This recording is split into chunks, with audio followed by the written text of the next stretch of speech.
Nah, oke, babak kedua selesai. Sekarang babak ketiga. Yang kedua tadi nilai-nilai positif dari kesendirian. Sekarang from solitude to spiritual awareness. Dari kesendirian yang positif tadi, sekarang kita bawa naik menuju Tuhan, menuju kesadaran spiritual. Sejauh mana kesendirian kita bermakna spiritual. Nanti kita akhiri dengan beberapa wawasan dari Imam Ghazali. Saya ambil misalnya dari Thomas Merton. Kata Merton, orang yang takut sendirian pasti akan kesepian. Tidak peduli berapa banyak orang di sekelilingnya. Namun orang yang belajar dalam kesendiriannya, berdamai dengan kesepiannya, dan lebih memilih kenyataan daripada ilusi persahabatan, akan menyadari kehadiran Tuhan yang tak terlihat. Jadi kalimat dari Merton ini bisa kita urai satu-satu. Yang pertama, orang yang takut sendirian pasti akan kesepian. Tidak peduli berapapun banyaknya orang di sekelilingnya. Tadi kan ada orang yang memang senang sendirian, ada yang tidak suka sendirian. Tentu saja yang tidak suka sendirian ketika mengalami sendirian dia akan merasa kesepian. Kuncinya bukan pada banyak temannya atau sedikit temannya. Pemaknaan dia terhadap sendirian itu. Jadi kalau dia memaknai kesendirian itu sebagai sesuatu yang negatif dan menakutkan, ya begitu sendiri dia akan merasa kesepian. Nah, biar tidak begitu bagaimana? Dilanjutkan yang kedua. Mari belajar dalam kesendirian, berdamai dalam kesepian. Belajar sendirian, berdamai dalam kesepian. Berdamai dalam kesepian berarti kita bisa menerima.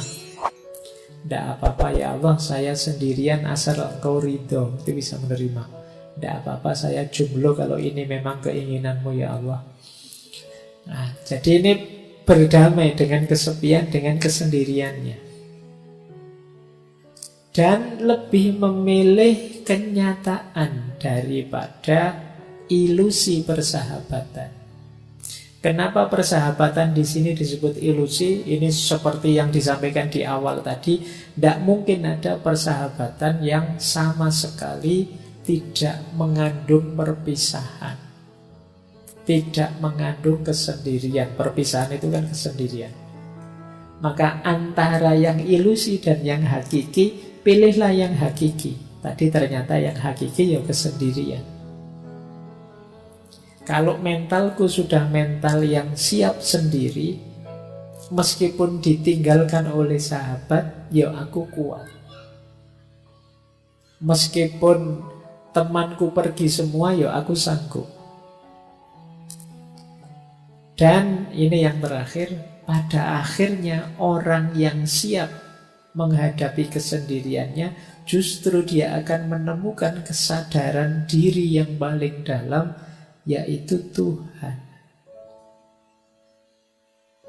Dalam kesepianmu yang paling puncak, kalian justru akan menyadari hadirnya Tuhan.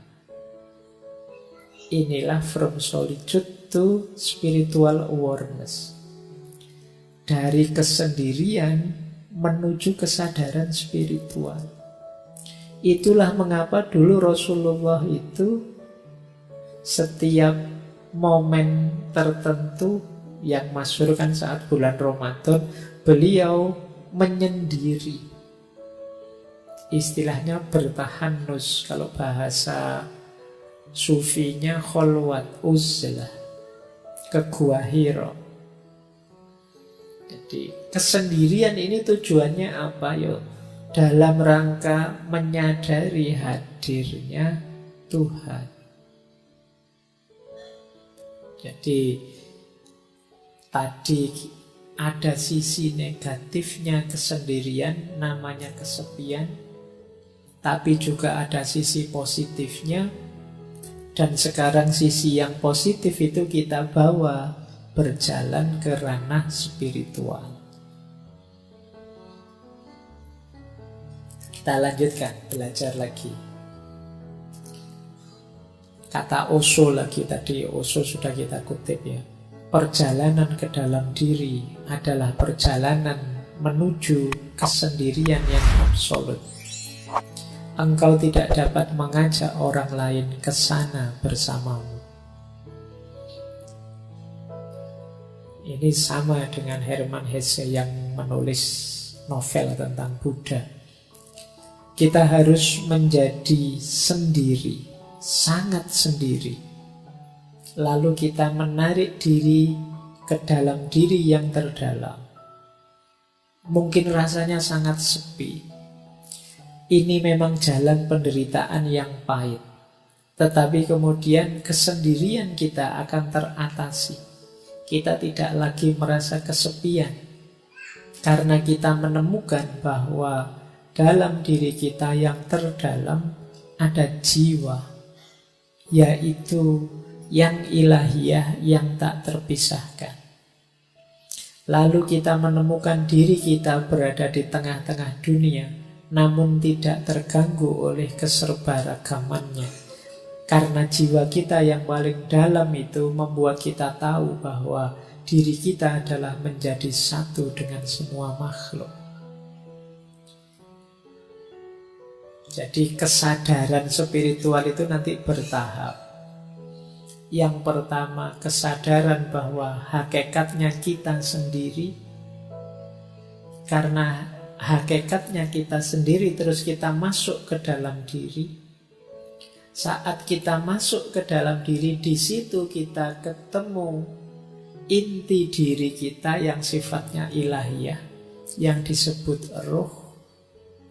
Kesadaran rohaniyah ini, kalau memang sudah kita pahami, pada akhirnya kita akan kembali lagi ke dunia, tapi sudah tidak tergoda lagi. Dengan kesadaran bahwa semua makhluk hakikatnya satu, yaitu ciptaannya Allah, citranya Allah, citranya Tuhan. Inilah from solitude to spiritual awareness. Jadi diawali dari sendiri yang tidak kesepian, dilanjutkan dengan perjalanan ke dalam diri, dipuncai dengan kesadaran ilahiyah, diterapkan dalam hidup sehari-hari, yang tidak merasa ada bedanya semua makhluk dan tidak tergoda oleh warna-warni duniawi. Inilah from solitude to spiritual awareness. Konkretnya apa? Kalau dalam dunia tasawuf, uzlah. Ada 3 istilah dalam dunia tasawuf yang dekat dengan uzlah. Ya, yang pertama uzlah itu sendiri, yang kedua zuhud, yang ketiga kholwat.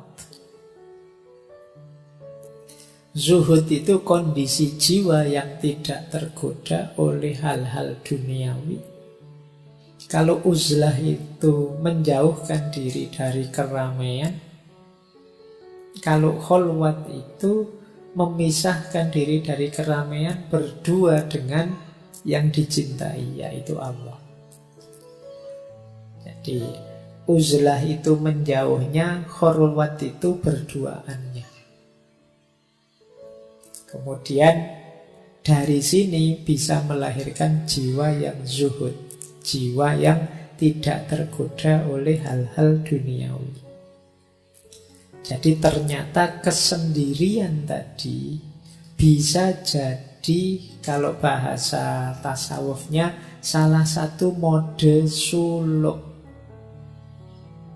perjalanan kita untuk menuju Allah. Jadi yang tadi berawal dari kondisi jiwa, psikologi kita, ternyata bisa kita manfaatkan untuk perjalanan ilahiyah. Kesendirian kita ternyata bisa bermakna spiritual. Kita lihat ya, ini ayatnya. Jadi mana sih ayat yang menyarankan kita memperhatikan diri kita sendiri, jangan terlalu sibuk dengan orang lain? Ada di surat Al-Maidah ayat 105. Wahai orang-orang yang beriman, ya ayyuhalladzina amanu alaikum anfusakum. Alaikum anfusakum itu ya atas diri kalian, jiwa-jiwa kalian diri. Maksudnya apa? Perhatikanlah diri kalian sendiri. La yadurrukum man dhalla idza tadaitu. Tidak mungkin bisa membahayakanmu, mencelakakanmu orang-orang yang sesat kalau kalian sudah mendapat petunjuk. Berarti apa? Tadi jiwa kita ini ayo kita bawa untuk memperoleh hidayah, memperoleh petunjuknya Tuhan. Kalau sudah sampai level itu, tidak akan yang ada yang bisa menggoda kita, membahayakan kita.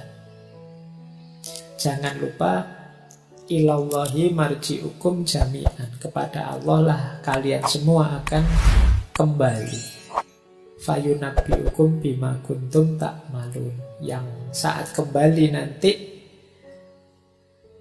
akan diberitahu kalian apa saja yang sudah kalian kerjakan. Jadi ayat ini menegaskan keutamaan ayo memperhatikan diri kita sendiri dulu, sendirian dulu, sampai kita kuat, sehingga tidak ada yang bisa menggoda kita, membahayakan kita, karena kita sudah mendapat petunjuk ilahiyah.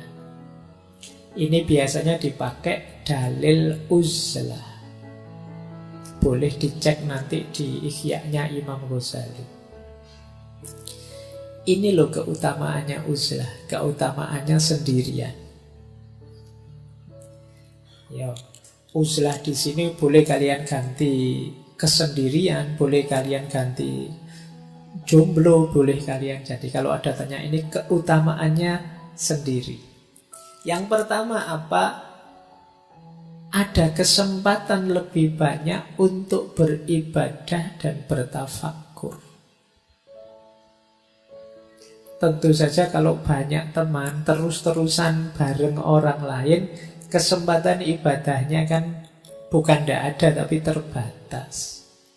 Untuk bertafakkur juga sulit fokus kalau banyak orang di sekeliling kita.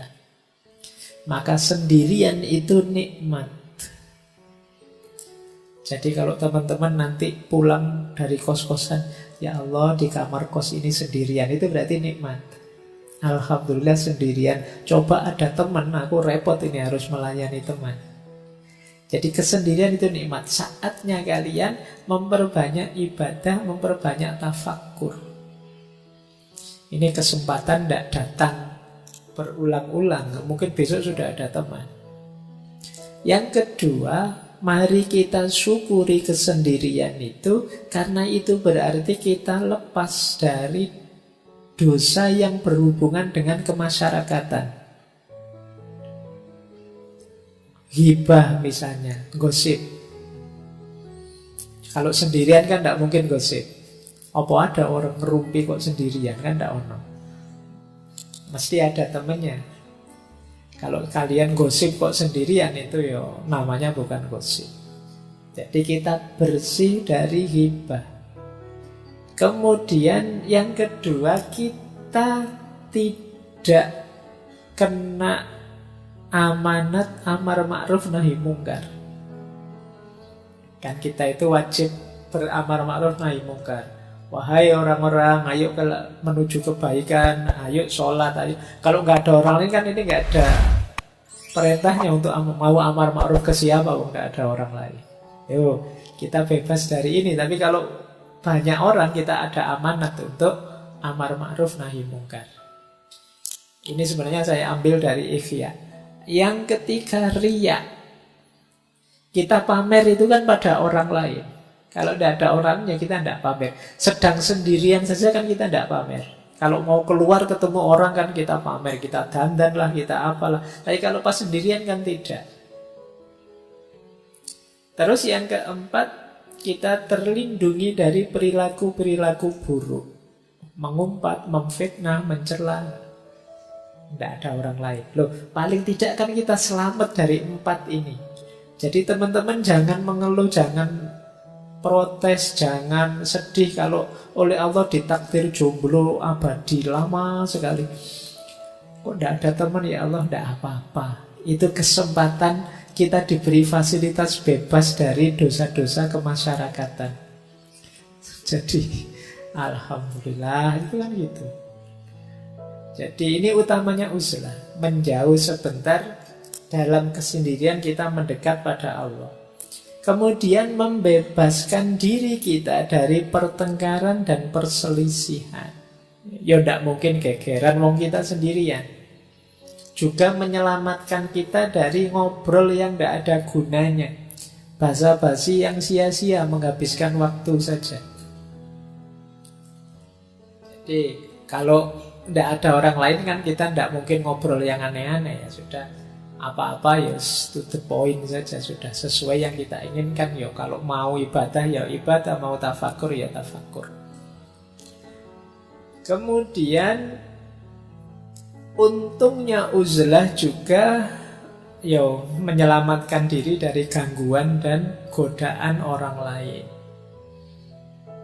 Sekitar kita ini kan banyak sekali godaan demi godaan. Kalau kita pas sendirian paling tidak selamat lah, tidak ada godaan.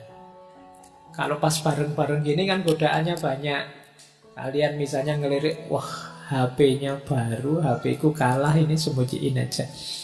Ini kapan ya aku bisa beli HP baru? Tadi nggak mikir gitu, sekarang jadi mikir itu. Waduh, temanku sekarang sudah sukses, kapan ya aku suksesnya? Tadi nggak mikir itu, sekarang mikir itu. Wah, temanku pasangannya kok cakep, aku kapan ya dapat? Itu karena berinteraksi.